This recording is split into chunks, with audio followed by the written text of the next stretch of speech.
Ladies and gentlemen, welcome back to the channel. As you guys can see, we are inside once again at the Detroit City Fieldhouse. Michigan is currently under about a foot of snow, so there's no chance that we're going to be out at Keyworth anytime soon. So in the meantime, trying to get Georgie ready, we're going to be in here. So we're really going to start pushing it these last few sessions before preseason starts, trying to get Georgie fit, trying to get him ready for all the fitness tests that we're going to do at Detroit City Football Club for preseason. So if you guys want me to explain which fitness tests that we're going to do or what are the things that we'll be measuring, I can do that in a future video. Let me know in the comment section down below and I can go through each one of those because there's about 3 or 4 that we use to measure where the players are coming into preseason. And Georgie's been doing a lot of stuff at home on his own, like plyometrics and stretching routines and stuff like that. So he should be good in that department as well.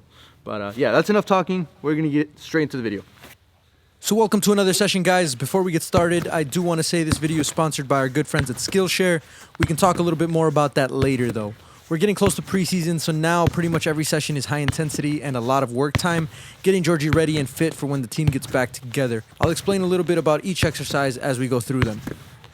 As usual, when we start out, we always want to start out with something simple. Most of the time we do just like lateral movements, something where he's moving maybe 2 to 3 yards max, and he's getting a lot of touches on the ball just to get him ready for the session technically. So brought out the passing gates. I have a bunch of these at the field house, and they're a great tool to use for different passing variations. What we did first was just some simple side-to-side touches, getting front and behind the passing gate, and then after that we made it a little bit more complicated, just something different than what we usually do, where he has to stop it with his foot, take it with the outside of his foot through the passing gate, bring it back with the bottom of his foot, and then pass it back. So just using different surfaces of the foot makes it a little bit more realistic, because in a game you're going to be using different surfaces. So trying to get you guys to understand that different parts of your foot, the more comfortable you are with the ball, the better you're going to be in a game. After that, just to increase the intensity and bump up his heart rate a little bit before we move on to the next one, some jumping side to side and passing after each jump. After that, another technical exercise where we got 5 cones set up, and he checks into where the white line is, which is about 1 or 2 yards away from the cones, plays a one-touch pass, and then backs up, has to take it around each cone and then pass it back to me. So if you guys notice, this exercise is continuous movement. That's kind of what we're trying to achieve. A lot of the things that I do in my exercises, things that are based off of movement, because I think that's one of the most important parts of the game. So we're never just standing still. We're never just sitting there waiting for the ball. We're always making some sort of movement before and after we've passed the ball. You can put 6 or 7 cones down if you want, make it go even longer, but we just went back and forth, side to side, and it worked out pretty well. I think we did 3 sets of that one.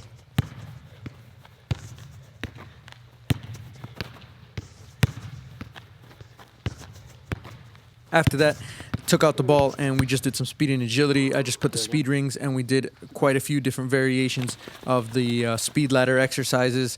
We did all sorts of stuff, the Icky shuffle, outside, outside, inside, inside, 2 feet, skiers, and there's loads of these that you can find out on YouTube, on the internet. I picked out maybe like 6 or 7, and we just went through each one twice or 3 times, or sometimes 4 times if they were one that had to be mirrored on one side. So again, just to break up the session just a little bit, took the ball away, did some stuff that's going to help him with sharp cuts, with movement, side to side, speed and quickness, speed and agility, whatever you want to call it. But this stuff is important because it's going to make him faster as a player. It's going to make him more agile, and it's going to get him used to the movements of cutting sideways and at diagonals and, you know, different things like that. So that's why we incorporated that one.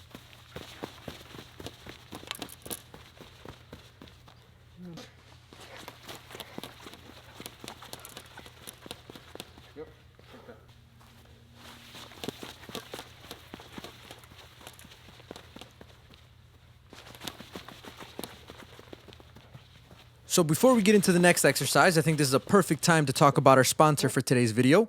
Skillshare is an online learning community for creatives where millions come together to take the next step in their creative journey.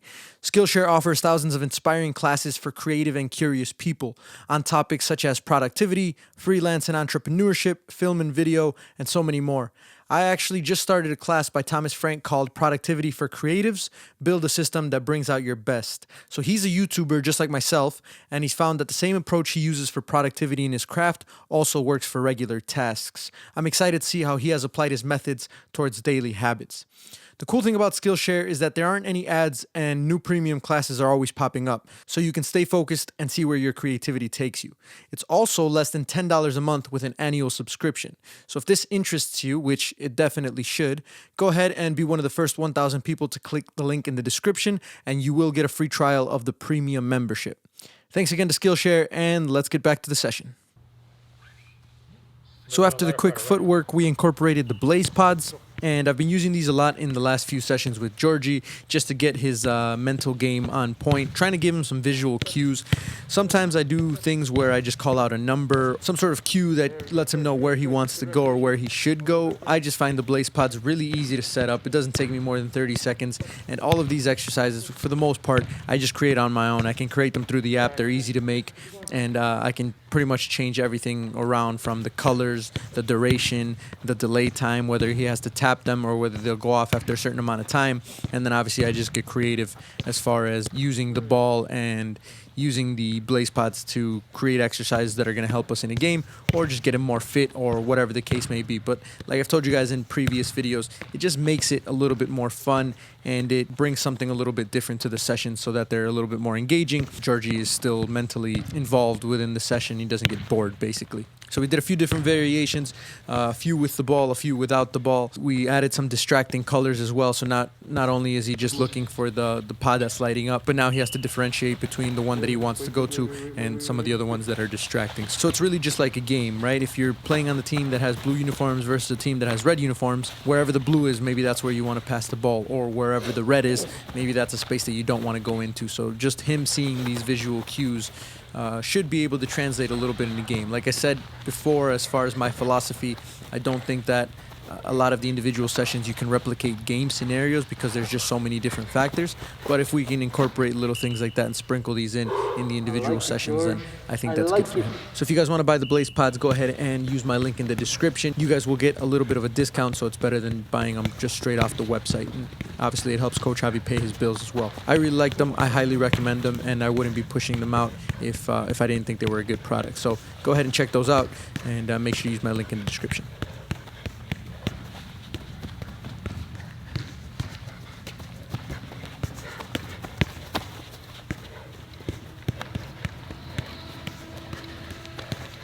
The last one that we did was a fitness exercise. It's one of the fitness tests that we do at Detroit City FC. In the last few sessions, you guys have been able to see that Georgie's been trying a bunch of these just to get ready for the preseason because he knows we're going to do these. We're going to measure him at the preseason, so he wants to make sure his scores are at a good level. So this one is the 1K run. So pretty much he's running a total of 1,000 meters, which I off the top of my head, I can't remember, but it's like 1,091 yards, something like that. So typically we do this one on a full field and we just map out, it's like 109 yards. And then as long as you run that 10 times, then you've completed 1,000 meters. But because we're inside, we had to cut down that distance. And I think we just cut it in half. So instead of 109, we cut that in half and made that whatever the half is. And now he's just going to basically be doing it double. So it's not as realistic as if he would be doing it outside because there's going to be a lot more cuts here or twice as many cuts here, which will slow down his time. But it's just to get an idea before he goes into preseason, how he's feeling when he's doing this. I believe the target time for this one is 3 minutes and 30 seconds. So you're trying to cover 1,000 meters in 3 minutes and 30 seconds. However, you're also battling with the fact that you have to cut. So that makes it a little bit more tiring on the body, having to get to one end and then having to shift your body weight and go back, especially when you're tired. Even though it's a long distance and you're not doing it as often, it still drains your body out. So this one's about pace, but pace at a high speed. So trying to maintain a really good rhythm for those 3.5 minutes. Obviously, Georgie on this one, he's not at 3.5. He was a little bit over, but again, by the time he gets into preseason, he should have this at 3:30. And like I said, his time slowed down by the fact that we cut the distance in half and he's doing twice as many cuts and turns. So the idea is just to pace yourself, but try to maintain a high speed while you're running the entire time. Obviously, I can get into depth with all these fitness exercises. If you guys want me to, I can do a video just based on all the fitness tests that we've done at Detroit City FC or that we plan to do during preseason. Just let me know in the comment section if you guys want me to cover that. So in total, the session was probably about an hour and 15, an hour and a half. It was a little bit of a longer session because we did multiple sets per exercise. And like I said, we're trying to bump up Georgie's fitness and get him ready for preseason. So sessions are going not a little bit longer, but we're actually doing a little bit more work and there's less rest during the session. So the intensity is quite high at each of these sessions. And we're only doing these training sessions about 3 times a week. The rest of the week, he's doing stuff on his own at home, plyometrics, stretching, and just going out for jogs and things like that. So yeah, really happy with where Georgie's at right now as far as his fitness goes and can't wait to see how well he does at preseason for the fitness tests. All right, ladies and gentlemen, that's it for this one. I hope you guys enjoyed it. As you guys can see, an intense session for Georgie. There's my proof right there. As Georgie struggles to get his oxygen back, we're going to end today's video. I hope you guys liked it. We're going to continue bringing more of these videos, more of these sessions, as much as we can at least before preseason starts. Until next time, and adios, muchachos.